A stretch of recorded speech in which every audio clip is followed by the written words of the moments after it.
But the training also seeks to find those students who can lead in an environment of constant stress, chaos, failure, and hardships. To me, basic SEAL training was a lifetime of challenges crammed into 6 months.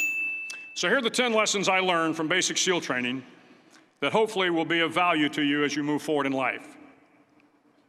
Every morning in SEAL training, my instructors, who at the time were all Vietnam veterans, would show up in my barracks room, and the first thing they'd do was inspect my bed. If you did it right, the corners would be square, the covers would be pulled tight, the pillow centered just under the headboard, and the extra blanket folded neatly at the foot of the rack. It was a simple task, mundane at best, but every morning we were required to make our bed to perfection. It seemed a little ridiculous at the time, particularly in light of the fact that we were aspiring to be real warriors, tough, battle-hardened SEALs. But the wisdom of this simple act has been proven to me many times over. If you make your bed every morning, you will have accomplished the first task of the day. It will give you a small sense of pride, and it will encourage you to do another task, and another, and another. And by the end of the day, that one task completed will have turned into many tasks completed. Making your bed will also reinforce the fact that the little things in life matter. If you can't do the little things right, you'll never be able to do the big things right. And if by chance you have a miserable day, you will come home to a bed that is made, that you made. And a made bed gives you encouragement that tomorrow will be better. So if you want to change the world, start off by making your bed. Several times a week, the instructors would line up the class and do a uniform inspection. It was exceptionally thorough. Your hat had to be perfectly starched, your uniform immaculately pressed, your belt buckle shiny and void of any smudges. But it seemed that no matter how much effort you put into starching your hat or pressing your uniform or polishing your belt buckle, it just wasn't good enough. The instructors would find something wrong. For failing the uniform inspection, the student had to run, fully clothed, into the surf zone, then wet from head to toe, roll around on the beach until every part of your body was covered with sand. The effect was known as a sugar cookie. You stayed in the uniform the rest of the day, cold, wet, and sandy. There were many a student who just couldn't accept the fact that all their efforts were in vain, that no matter how hard they tried to get the uniform right, it went unappreciated. Those students didn't make it through training. Those students didn't understand the purpose of the drill. You were never going to succeed. You were never going to have a perfect uniform. The instructors weren't going to allow it. Sometimes, no matter how well you prepare or how well you perform, you still end up as a sugar cookie. It's just the way life is sometimes. If you want to change the world, get over being a sugar cookie and keep moving forward. Every day during training, you were challenged with multiple physical events, long runs, long swims, obstacle courses, hours of calisthenics, something designed to test your mettle. Every event had standards, times you had to meet. If you failed to meet those times, those standards, your name was posted on a list, and at the end of the day, those on the list were invited to a circus. A circus was 2 hours of additional calisthenics, designed to wear you down, to break your spirit, to force you to quit. No one wanted a circus. A circus meant that for that day, you didn't measure up. A circus meant more fatigue, and more fatigue meant that the following day would be more difficult, and more circuses were likely. But at some time during SEAL training, everyone made the circus list. But an interesting thing happened to those who were constantly on the list. Over time, those students who did 2 hours of extra calisthenics got stronger and stronger. The pain of the circuses built inner strength and physical resiliency. Life is filled with circuses. You will fail. You will likely fail often. It will be painful. It will be discouraging. At times, it will test you to your very core. But if you want to change the world, don't be afraid of the circuses. During the land warfare phase of training, the students are flown out to San Clemente Island, which lies off the coast of San Diego. The waters off San Clemente are a breeding ground for the great white sharks. To pass SEAL training, there are a series of long swims that must be completed. One is the night swim. Before the swim, the instructors joyfully brief the students on all the species of sharks that inhabit the waters off San Clemente. They assure you, however, that no student has ever been eaten by a shark, at least not that they can remember. But you are also taught that if a shark begins to circle your position, stand your ground. Do not swim away. Do not act afraid.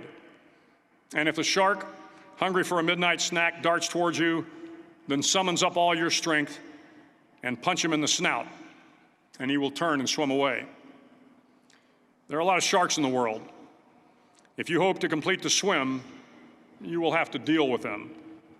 So if you want to change the world, don't back down from the sharks. As Navy SEALs, one of our jobs is to conduct underwater attacks against enemy shipping. We practice this technique extensively during training. The ship attack mission is where a pair of SEAL divers is dropped off outside an enemy harbor and then swims well over 2 miles underwater, using nothing but a depth gauge and a compass to get to the target. During the entire swim, even well below the surface, there is some light that comes through. It is comforting to know that there is open water above you. But as you approach the ship, which is tied to a pier, the light begins to fade. The steel structure of the ship blocks the moonlight. It blocks the surrounding street lamps. It blocks all ambient light. To be successful in your mission, you have to swim under the ship and find the keel, the center line, and the deepest part of the ship. This is your objective. But the keel is also the darkest part of the ship, where you cannot see your hand in front of your face, where the noise from the ship's machinery is deafening, and where it gets to be easily disoriented, and you can fail. Every SEAL knows that under the keel, at that darkest moment of the mission, is a time when you need to be calm, when you must be calm, when you must be composed, when all your tactical skills, your physical power, and your inner strength must be brought to bear. If you want to change the world, you must be your very best in the darkest moments. The 9th week of training is referred to as Hell Week. It is 6 days of no sleep, constant physical and mental harassment, and one special day at the Mud Flats. The Mud Flats are an area between San Diego and Tijuana where the water runs off and creates the Tijuana Sloughs, a swampy patch of terrain where the mud will engulf you. It is on Wednesday of Hell Week that you paddle down to the Mud Flats and spend the next 15 hours trying to survive this freezing cold, the howling wind, and the incessant pressure to quit from the instructors. As the sun began to set that Wednesday evening, my training class, having committed some egregious infraction of the rules, was ordered into the mud. The mud consumed each man till there was nothing visible but our heads.